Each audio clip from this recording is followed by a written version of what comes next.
बिस्मिल्लाहिर्रहमानिर्रहीम अस्सलाम वालेकुम। कैसे हैं स्टूडेंट्स? उम्मीद है कि सब खैरियत से होंगे।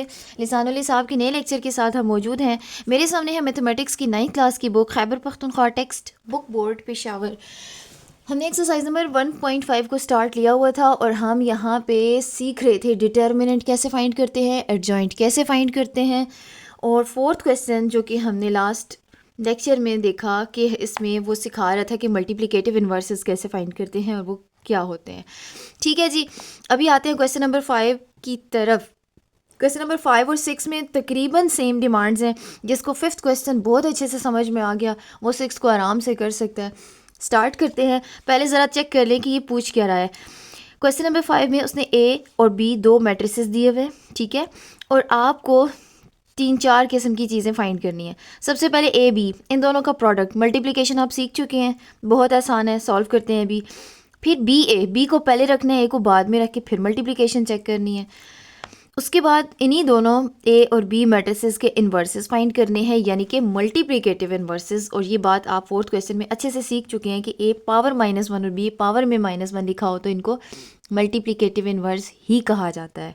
ठीक है, उसके बाद आपने इंपॉर्टेंट चीज़ें दो प्रूव करनी है। शो दैट, उसने कहा है कि ए बी यानी इसका जो प्रोडक्ट आपने फाइंड किया हुआ होगा उस प्रोडक्ट का इन्वर्स इक्वल है बी इन्वर्स ए इन्वर्स के प्रोडक्ट के। और दूसरी तरफ बी ए का होल इन्वर्स जो आपने बी ए फाइंड किया हुआ होगा दूसरे पार्ट में, उसका इन्वर्स आपने प्रूव करना होगा कि वो ए इन्वर्स और बी इन्वर्स के इक्वल है। यहाँ वो सिखाना असल में ये चाह रहा है कि जब ए बी होगा उसका होल इन्वर्स में ए इन्वर्स बी इन्वर्स नहीं आएगा बल्कि बी इन्वर्स ए इन्वर्स आएगा। इस बात पे ज़रा गौर कीजिएगा और इस स्टेटमेंट को समझ ना आए तो दोबारा सुनिएगा। इसी तरह से दूसरे पार्ट में भी आपको ये समझाना चाह रहा है कि अगर बी को पहले रख के ए को बाद में रख के, यानी कि जो दूसरे पार्ट में आपने बी ए फाइंड किया उसका मल्टीप्लिकेटिव इन्वर्स फाइंड करेंगे तो वो इक्वल होगा ए इन्वर्स बी इन्वर्स के। यानी अगर बी ए होगा तो ए पहले और बी बाद में, इस तरह अलग अलग इन्वर्सेस के इक्वल होगा। और ये है या नहीं ये तो हम प्रूव करेंगे, लेकिन इससे पहले हम पार्ट नंबर 1 से स्टार्ट करते हैं। तो चलें जी, बिस्मिल्लाहिर्रहमानिर्रहीम। ए और बी दो मैट्रिसेस लिख लेते हैं सबसे पहले जी। क्वेश्चन मैं अपने पास नोट डाउन कर चुकी हूँ और हमें फाइंड आउट करना है ए बी। यहाँ पे ए और बी दो मैट्रिसेस जो दिए हुए थे वो मैंने लिख लिए। चलिए जी स्टार्ट करते हैं सोल्यूशन। बिस्मिल्लाहिर्रहमानिर्रहीम। आपको मल्टीप्लिकेशन करनी है ए और बी की।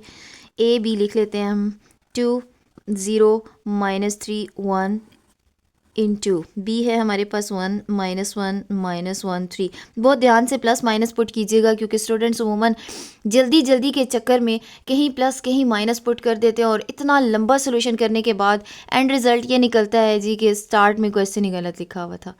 ठीक है, तो इस तरह की चीज़ों से ज़रा ख्याल रखिएगा, इस तरह की कोई मिस्टेक ना हो। मल्टीप्लिकेशन बहुत आसान जो आप सीख चुके हैं। क्या करना होता है, आपने फर्स्ट रो को कंसिडर करना होता है, फर्स्ट वाले मैट्रिक्स पहले मैट्रिक्स की फर्स्ट रो को कंसिडर करना है और उसको बारी बारी अगले कॉलम्स के साथ मल्टीप्लाई करना है। सो 2 × 1 प्लस 0 × -1।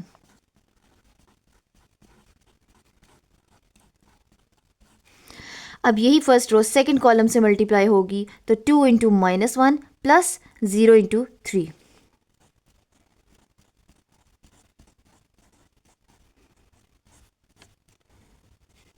ठीक हो गया। मैट्रिक्स को मैंने ब्रेक इसलिए दे दिया क्योंकि मज़ीद कोई कॉलम नहीं है, इसलिए मैट्रिक्स कम से कम आगे नहीं जाएगा। ठीक है, अब आ जाइएगा दूसरी रो पे और यहाँ पे भी दूसरी रो में शिफ्ट हो जाएं। दूसरी रो ने भी बारी बारी अगले दोनों कॉलम्स के साथ मल्टीप्लाई होना है।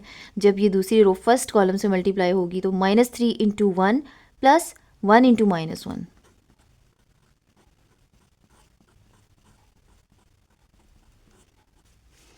अब यही दूसरी रो सेकंड कॉलम से मल्टीप्लाई होगी तो -3 × -1 प्लस 1 × 3।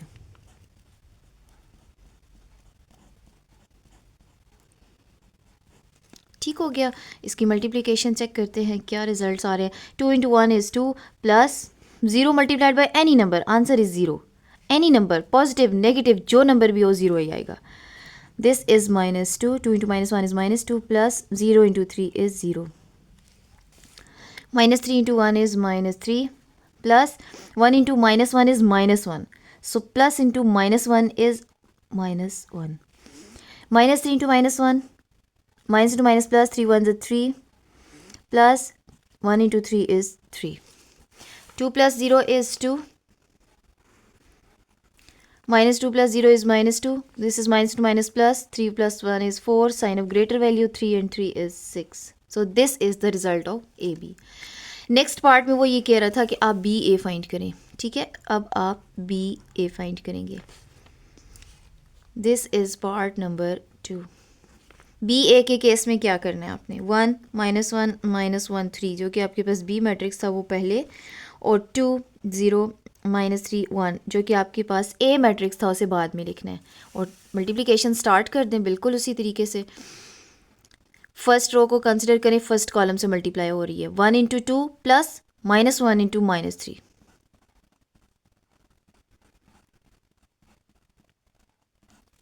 अब यही फर्स्ट रो सेकंड कॉलम से मल्टीप्लाई होगी. 1 इंटू 0 प्लस -1 इंटू 1.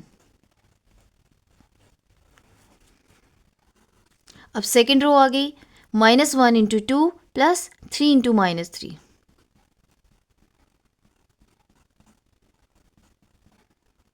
अब सेकंड रो सेकंड कॉलम से मल्टीप्लाई होगा तो -1 into 0 plus 3 into 1.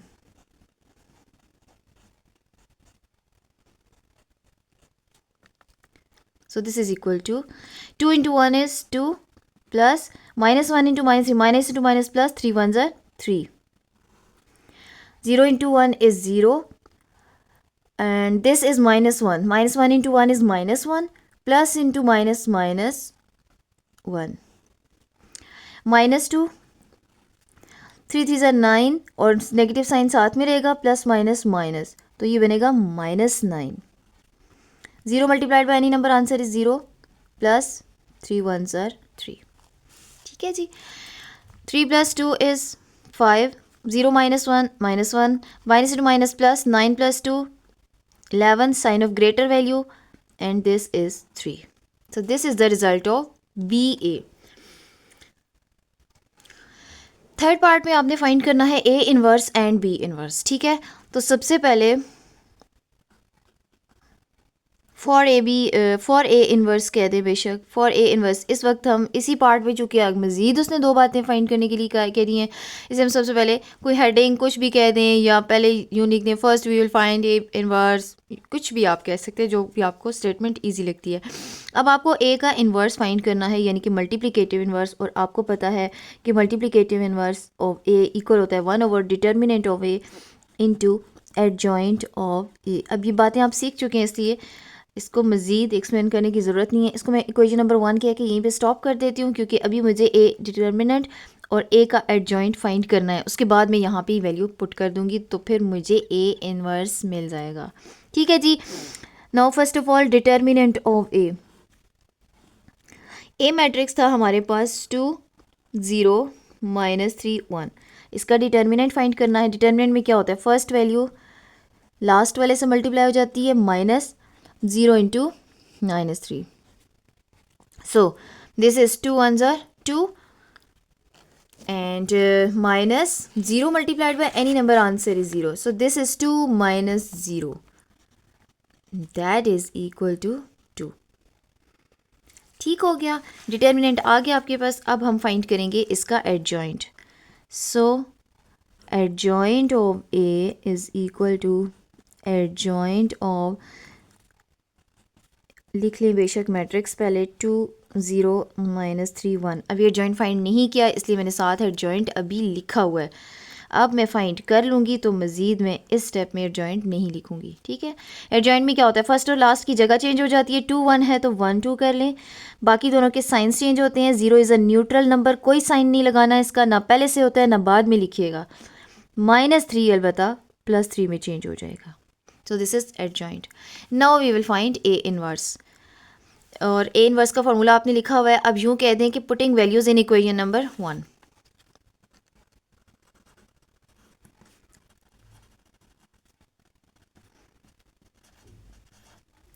Equation number 1 क्या कहती है कि ए इनवर्स इक्वल है 1 over determinant of A into adjoint of A. तो इक्वेशन 1 में मैं वैल्यू जब पुट करूँगी तो ये बन जाएगा A inverse is equal to 1 over, अब ये डिटर्मिनेंट ऑफ ए है, डिटर्मिनेंट ऑफ ए क्या आया था 2 multiplied by adjoint of A, and what is adjoint, this is adjoint 1032. ये आपने एडजॉइंट लिख लिया। ठीक है, अब आप यहाँ तक भी स्टॉप कर सकते हैं और इसके बाद आप इस रियल नंबर यानी 1/2 को अंदर मल्टीप्लाई करके भी आंसर लिख सकते हैं। तो मैं ऐसे ही कर लेती हूँ। 1/2 पहले 1 के साथ मल्टीप्लाई होगा, 1/2 0 के साथ मल्टीप्लाई होगा, 1/2 3 के साथ मल्टीप्लाई होगा और 1/2 2 के साथ मल्टीप्लाई होगा। 1/2 1 से मल्टीप्लाई होगा तो 1/2 ही आ जाएगा। 0 multiplied by any number answer is 0। This is 3/2 and 2 से कैंसिल होने के बाद यहाँ से 1 रह जाएगा। So this is A inverse. अब उसने कहा था कि बी इनवर्स बी फाइंड करें। आप नाउ या कोई भी वर्ड यूज़ करके अगली बात शुरू कर दें। Now we will find B inverse, कुछ भी कह दें। बी इनवर्स के केस में क्या होता है, one by determinant of B into adjoint of B. ठीक है, जिस मैट्रिक्स का इनवर्स होगा उसी का डिटर्मिनेंट उसी का एडजॉइंट होगा। इसको मैं इक्वेशन नंबर 2 का नाम दे देती हूँ क्योंकि पहले मैंने 1 का नाम ए इनवर्स के केस में दे दिया था। ठीक है, अब बी इनवर्स को फाइंड आउट करने के लिए हमें बी एडजॉइंट भी चाहिए और डिटर्मिनेंट भी चाहिए। तो बी का डिटर्मिनेंट फाइंड करने के लिए बी मैट्रिक्स था हमारे पास 1 -1 -1 3। डिटर्मिनेंट में क्या करते हैं, फर्स्ट वैल्यू लास्ट वाली वैल्यू से मल्टीप्लाई हो जाएगी माइनस, और बाकी दोनों आपस में मल्टीप्लाई हो जाएंगी -1 इंटू -1। ये क्या बन जाएगा, 3 1 ज़ार 3, और यहाँ पे 3 माइनस साइंस मल्टीप्लाई हो रहे हैं। Minus into minus is plus, और ये प्लस जब इससे मल्टीप्लाई होगा तो माइनस दोबारा आ जाएगा। So 3 - 1 and that is equal to 2। ठीक हो गया। अब इस बी का मैंने फाइंड करना है adjoint. Adjoint of B is adjoint of B matrix, and B matrix is 1 -1 -1 3। Adjoint में क्या करते हैं, अब मैं लास्ट में एडजॉइंट नहीं लिख रही क्योंकि मैं यहाँ फाइंड करके लिखने वाली हूँ। फर्स्ट और लास्ट की जगह चेंज करनी है। 1 3 है तो 3 1 बन जाएगा, और बाकी दोनों के साइंस चेंज करने हैं। दोनों नेगेटिव है, दोनों 1 को पॉजिटिव कर दें। ये आ गया एडजॉइंट। अब मैं कहूँगी कि putting values in equation number 2।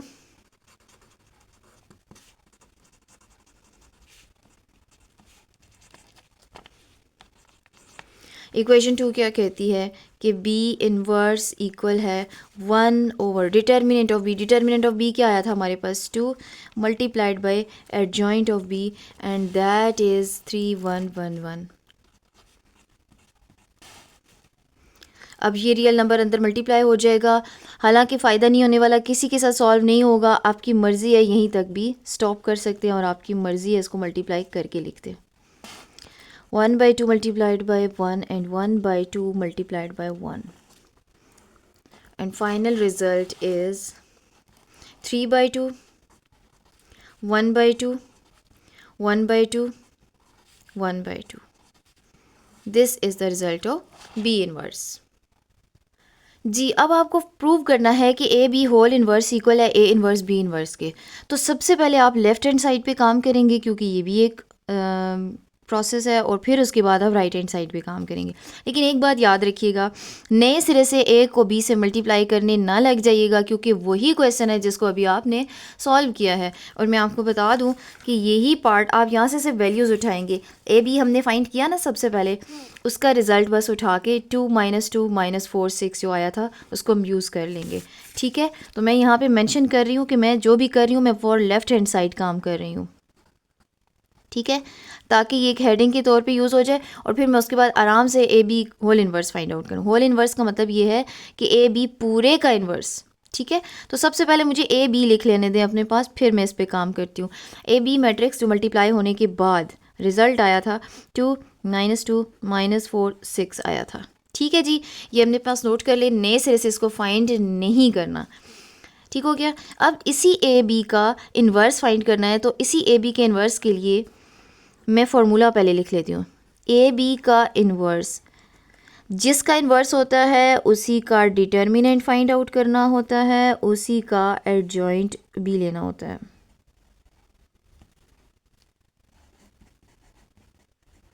ठीक है, अब क्या करना है, इसको मैं इक्वेशन का नाम दे के स्टॉप कर देती हूँ। इक्वेशन नंबर 3 कह दें क्योंकि एक ही क्वेश्चन में तीसरी बार इक्वेशन बन रही है, इसलिए आप अब इसका डिटर्मिनेंट और एडजॉइंट पहले फाइंड आउट कर लें। Determinant of A B means 2 -2 -4 6 का डिटर्मिनेंट, 2 × 6 -2 × -4, अब ये क्या बन जाएगा, 2 into 6 is 12, minus two minus is plus, 4 twos are 8, और माइनस जब प्लस 8 से मल्टीप्लाई होगा तो -8 आ जाएगा, एंड 12 माइनस 8 इज़ 4। ये आ गया ए बी का डिटर्मिनेंट। अब हमें फाइंड करना है ए बी का एडजॉइंट।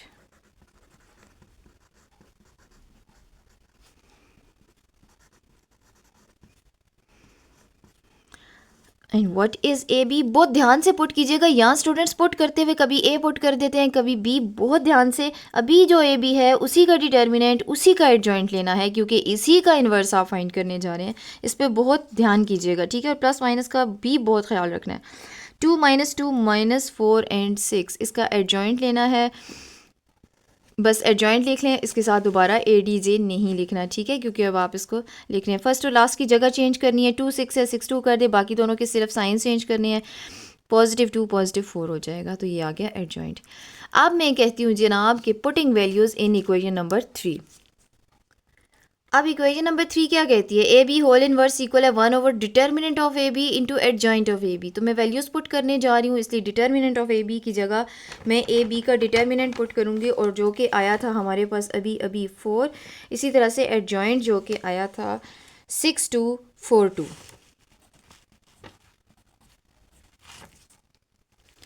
ठीक है जी, पुट कर लिया। अब ये 1/4 जो रियल नंबर है मैट्रिक्स के साथ किस तरह मल्टीप्लाई होगा, बारी बारी हर एलिमेंट के साथ। 1/4 into 6, 1/4 into 2, 1/4 into 4 and 1/4 into 2। इससे हमें फ़ायदा होने वाला है, ठीक है, तो ये लाजमी मल्टीप्लाई कर ही लें, बेहतर है। 2 3 ज़ा 6, 2 2 ज़ा 4, सो दिस इज़ 3/2। 2 1 ज़ा 2, 2 2 ज़ा 4, सो दिस इज़ 1/2। 4 4 से कैंसिल होके सिर्फ 1 रह जाएगा, और 2 1 ज़ा 2, 2 2 ज़ा 4, so this is 1/2। This is A B whole inverse. ये हमारे पास लेफ़्ट हैंड साइड जो थी उसका रिज़ल्ट आ गया हमारे पास। इसको स्टॉप कर लें यहाँ पे, या बेशक कोई अगर हाईलाइट करना चाहते हैं, कोई ब्लॉग बना लें, कोई इक्वेशन का नाम दे दें, क्योंकि इक्वालिटी तो है ना इसमें, ये एक इक्वेशन भी है, तो आप इसको नाम भी दे सकते हैं। इक्वेशन नंबर 3 तक नाम दिए हुए थे, नेक्स्ट 4 नाम दे दें इसको, ठीक है जी। अब आपने राइट हैंड साइड के लिए चूँकि लिखना है, तो आप यहाँ पे हेडिंग दे दें फॉर राइट हैंड साइड। और राइट हैंड साइड क्या है, बी इनवर्स ए इनवर्स, ठीक है। अब मैं यहाँ पे फिर बताऊँगी कि आप नए सिरे से बी इनवर्स और ए इनवर्स को फाइंड आउट करने ना निकल जाइएगा, बल्कि आपने अभी अभी जो बी का इनवर्स और ए इनवर्स फाइंड किया है, बस उनकी सिर्फ वैल्यूज़ उठा लीजिएगा। मैं आपको विजिट करा लेती हूँ कि लेटेस्ट हमारे पास ए इनवर्स और बी इनवर्स की क्या वैल्यूज़ आई थी, फिर मैं यहाँ पर पुट कर देती हूँ। ये है जनाब ए इनवर्स आपके पास 1/2 0, 3/2 1, और बी इनवर्स की वैल्यू आपके पास आई थी 3/2 1/2 1/2 1/2। ये पुट करते हैं और फिर इसके बाद इसको फाइंड आउट करते हैं। बी इनवर्स है 3/2 1/2 1/2 1/2, और इसको मल्टीप्लाई करना है ए इनवर्स के साथ, जिसका आंसर था 1/2 0 3/2 एंड 1। बस इन दोनों को आप मल्टीप्लाई करें और फिर देखिएगा कि लेफ्ट हैंड साइड के इक्वल आ रहा है या नहीं। फर्स्ट रो फर्स्ट कॉलम से मल्टीप्लाई होगा तो क्या आएगा, 3/2 इंटू 1/2 प्लस 1/2 इंटू 3/2। फिर यही जब सेकंड कॉलम से मल्टीप्लाई होगा 3/2 into 0 plus 1/2 into 1।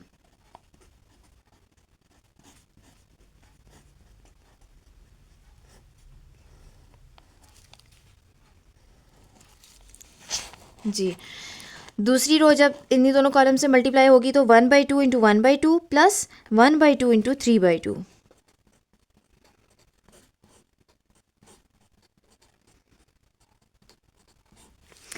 One by two into 0 plus 1/2 into 1।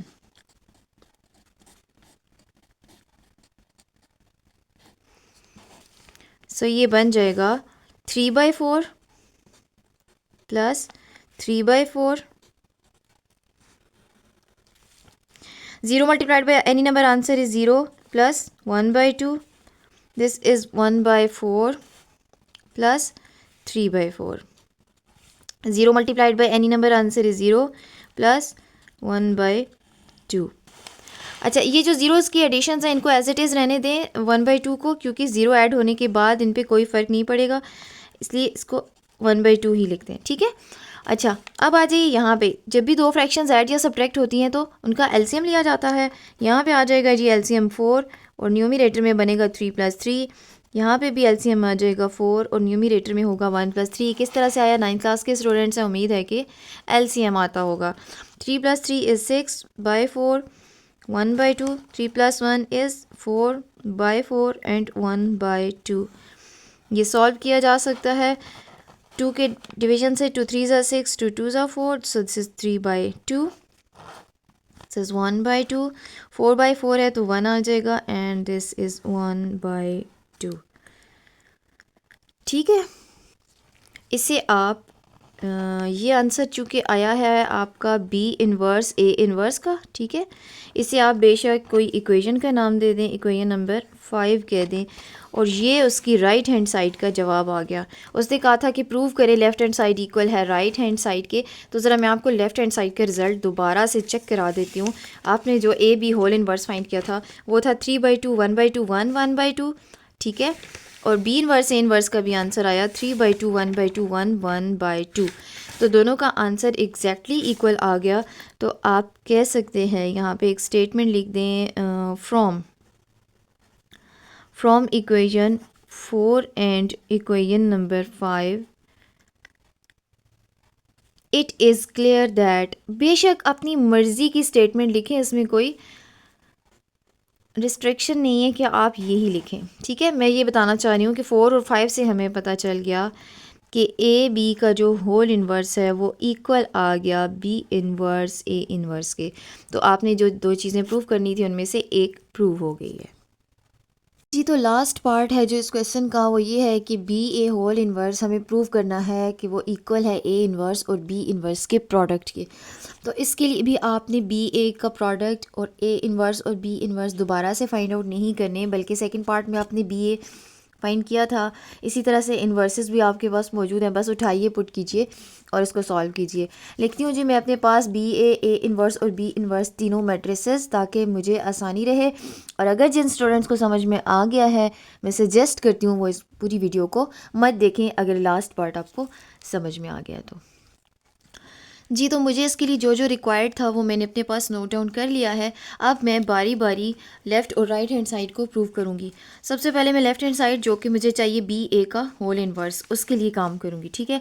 तो आप यहाँ पे एक हेडिंग के तौर पे लिख सकते हैं कि फॉर लेफ़्ट हैंड साइड, या कुछ भी अपनी वर्डिंग में लिख दीजिए। अब लेफ़्ट हैंड साइड मुझे क्या चाहिए, B A whole inverse. B A whole inverse के लिए मैं फार्मूला पहले लिख लूँ। B A whole inverse is equal to, जिसका इन्वर्स फाइंड करना होता है उसी का डिटर्मिनेंट और उसी का एडजॉइंट फाइंड आउट करना होता है। तो इसलिए ये हो जाएगा 1/, determinant of B A into adjoint of B A, ठीक है। और इसको इक्वेशन नंबर 5 का नाम दे देते हैं मेरे ख्याल से, क्योंकि 4 तक हम इक्वेशंस के नाम दे चुके हैं। अब चूँकि एक ही क्वेश्चन चल रहा है तो उसमें हम बार बार 1 2 3 4 नहीं दे सकते, ठीक है जी। इक्वेशन 5 का नाम इसलिए दिया कि इस इक्वेशन को यहाँ पे करना है स्टॉप, और पहले हमें फाइंड आउट करना होगा बी ए का डिटर्मिनेंट और एडजॉइंट, फिर ही उसमें वैल्यूज़ पुट करके इन्वर्स फाइंड आउट किया जा सकता है। सो बी ए का डिटर्मिनेंट पहले फाइंड करना होगा। And what is B A? B A है 5 -1 -11 3, 5 -1 -11 and 3. So we have to find the determinant of this matrix. आपने क्या करना है, डिटर्मिनेंट में क्या किया जाता है, फर्स्ट और लास्ट एलिमेंट्स को मल्टीप्लाई किया जाता है। 5 मल्टीप्लाई हो जाएगा 3 के साथ माइनस, और -1 मल्टीप्लाई हो जाएगा -11 के साथ।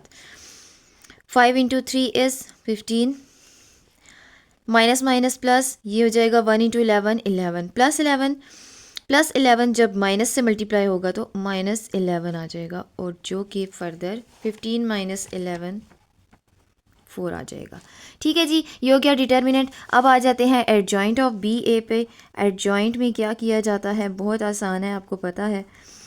पहले हम इसको लिख लेते हैं एडजॉइंट ऑफ, और ये मैट्रिक्स बी ए मेंशन कर लेते हैं जो कि है 5 -1 -11 और 3, ठीक है। इसके लिए जॉइंट फाइंड आउट करना है। जॉइंट किसके इक्वल आ जाएगा, फर्स्ट और लास्ट की जगह चेंज करनी है और बाकी दोनों के साइंस चेंज करने हैं। ठीक हो गया। अब आ गया जी डिटर्मिनेंट और एडजॉइंट दोनों। अब मैं कहूँगी putting values in equation number 5।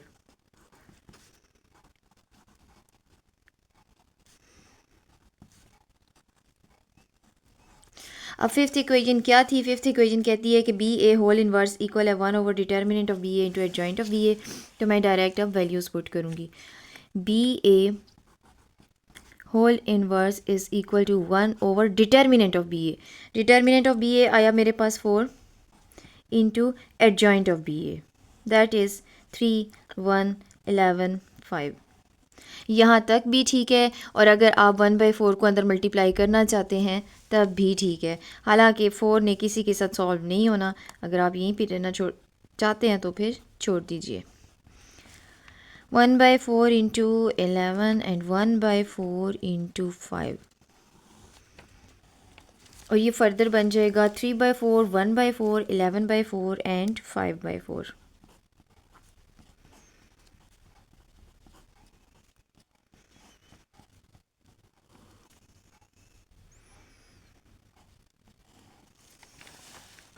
ठीक हो गया जी। ये आ गया आपके पास बी ए होल इनवर्स का जवाब। ठीक है, इसको बेशक कोई नई इक्वेशन यानी इक्वेशन नंबर 6, इससे घबराना नहीं है कि बहुत ज़्यादा इक्वेशंस बन रही हैं, हमें कोई नाम तो देना ही है। ठीक है, अच्छा, बी ए का आंसर हमारे पास आ गया, बी ए इनवर्स का। अब हमें राइट हैंड साइड देखनी है और राइट हैंड साइड के लिए काम करना है। और मैं अब हेडिंग दूंगी जिस तरह मैंने कहा था फॉर लेफ्ट हैंड साइड, अब मैं कहूँगी फॉर राइट हैंड साइड। और राइट हैंड साइड क्या है? ए इनवर्स बी इनवर्स का product. A inverse B inverse की वैल्यूज़ मेरे पास हैं, बस सिर्फ मुझे इसका प्रोडक्ट फाइंड आउट करना है। जी, मैट्रिसेस मैंने अपने पास नोट डाउन कर लिए हैं, ए इनवर्स और बी इनवर्स, और हेडिंग मैंने दे दी है फॉर राइट हैंड साइड, क्योंकि मैं अब राइट हैंड साइड पे काम करने जा रही हूँ। अब करना ये है कि ए इनवर्स को बी इनवर्स से मल्टीप्लाई करना है। वही तरीका है, फर्स्ट रो ने बारी बारी हर कॉलम से मल्टीप्लाई होना है। जब फर्स्ट रो फर्स्ट कॉलम से मल्टीप्लाई होगा तो क्या आएगा? 1/2 इंटू 3/2 प्लस 0 इंटू 1/2।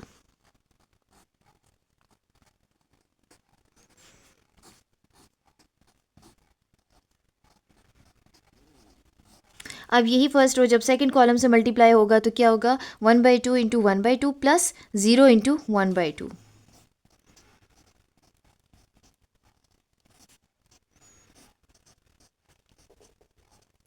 ठीक है जी। अब आ गई बारी सेकंड रो की, उसने भी बारी बारी हर कॉलम से मल्टीप्लाई होना है। सेकंड रो जब फर्स्ट कॉलम से मल्टीप्लाई होगा तो आ जाएगा 3/2 into 3/2 plus 1 into 1/2।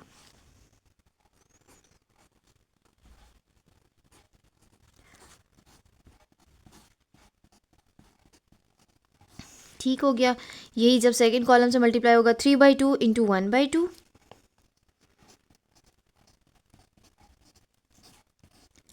Plus 1 into 1/2।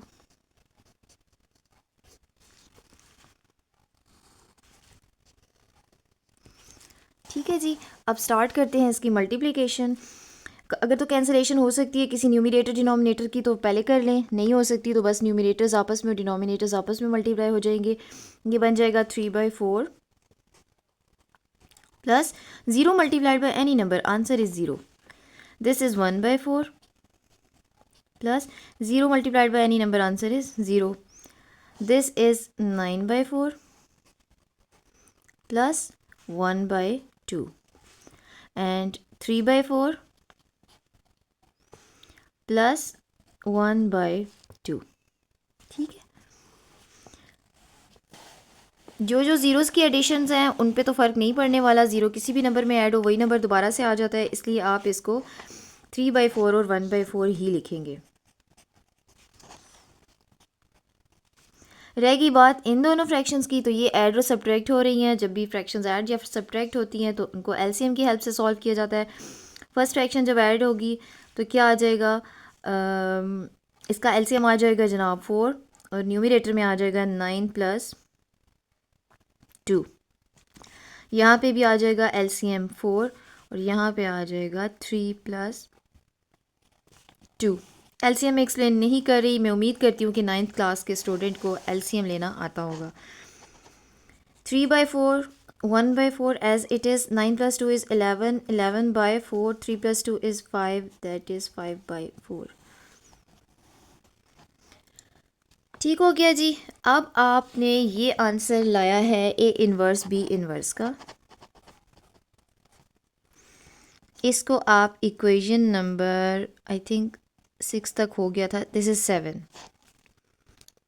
ठीक है जी, ये 7th इक्वेशन है। अब हमारी 6th इक्वेशन जो थी वो बी ए होल इनवर्स था, और आप देखें कि बी ए होल इनवर्स का क्या आंसर था, 3/4, 1/4, 11/4, 5/4। और ए इनवर्स बी इनवर्स का क्या आंसर है, 3/4, 1/4, 11/4, 5/4। दोनों इक्वेशंस के सेम रिजल्ट्स आए। सो फाइनली आप कह सकते हैं कि from equation 6 and equation number 7 it is proved that, या इट इज़ क्लियर दैट, जो मर्ज़ी है आप इजी जो अभी समझते हैं वो आप लिख लें। It is clear that B A whole inverse is equal to A inverse B inverse, hence proved. End में लिख दें या वो भी मत लिखें, यहाँ तक भी ठीक है। ठीक हो गया जी, ये हो गया आपका पूरा क्वेश्चन कंप्लीट। इसके काफ़ी ज़्यादा पार्ट्स थे लेकिन बिल्कुल भी मुश्किल नहीं है। आपको पता है बार बार प्रोडक्ट्स फाइंड आउट करने के लिए कह रहा था या मल्टीप्लिकेटिव इनवर्स फाइंड करने के लिए कह रहा था। यह सबसे इम्पॉर्टेंट बात जो यहाँ सिखाना चाह रहा था वो ये है कि यहाँ पे ऑर्डर्स किस तरह से चेंज होते हैं। अच्छा, ये ऑर्डर्स चेंज होना कभी कभी वो ऑब्जेक्टिव टाइप में भी पूछ सकता है MCQs में, कि स्टूडेंट्स को क्या ये प्रैक्टिस से ज़रिए सीखा हुआ है स्टूडेंट्स ने कि बी ए का होल इनवर्स लिया जाए तो वो बी इनवर्स ए इनवर्स के इक्वल होता है या ए इनवर्स बी इनवर्स के इक्वल होता है। ठीक है, तो इस तरह से आपको चेंज करके दिया जा सकता है। तो लिहाजा यहाँ तक ये दोनों पार्ट्स सीखने के बाद आपने ये भी समझ लिया कि इस टाइप के MCQs को अब आपने जब अगर कोई ऐसा MCQ आ भी जाए तो उसको नए सिरे से सॉल्व करने नहीं लग जाना कि 2 मैट्रिक्स लिए और फिर आपने उनके इन्वर्सेस लिए, फिर प्रोडक्ट्स लिए और फिर प्रूव किया और चेक किया कि आते भी हैं। यानी आपको पता है 1 मिनट का एक नंबर का MCQ है अगर फॉर एग्ज़ाम्पल, तो आपको ये चीज़ प्रैक्टिस में सीख चुकी हो जानी चाहिए। आपने पहले से सीख लिया है, अब आपसे जहाँ भी पूछा जाए आप इसका इजीली आंसर कर सकते हैं। यहाँ तक इस वीडियो में कोई भी बात समझ में ना आई हो या इसके अलावा मैट्रिसेस की कोई भी बात, किसी भी किस्म का क्वेश्चन हो, आप कमेंट सेक्शन में ज़रूर पूछिएगा। नेक्स्ट वीडियो तक अल्लाह हाफिज़।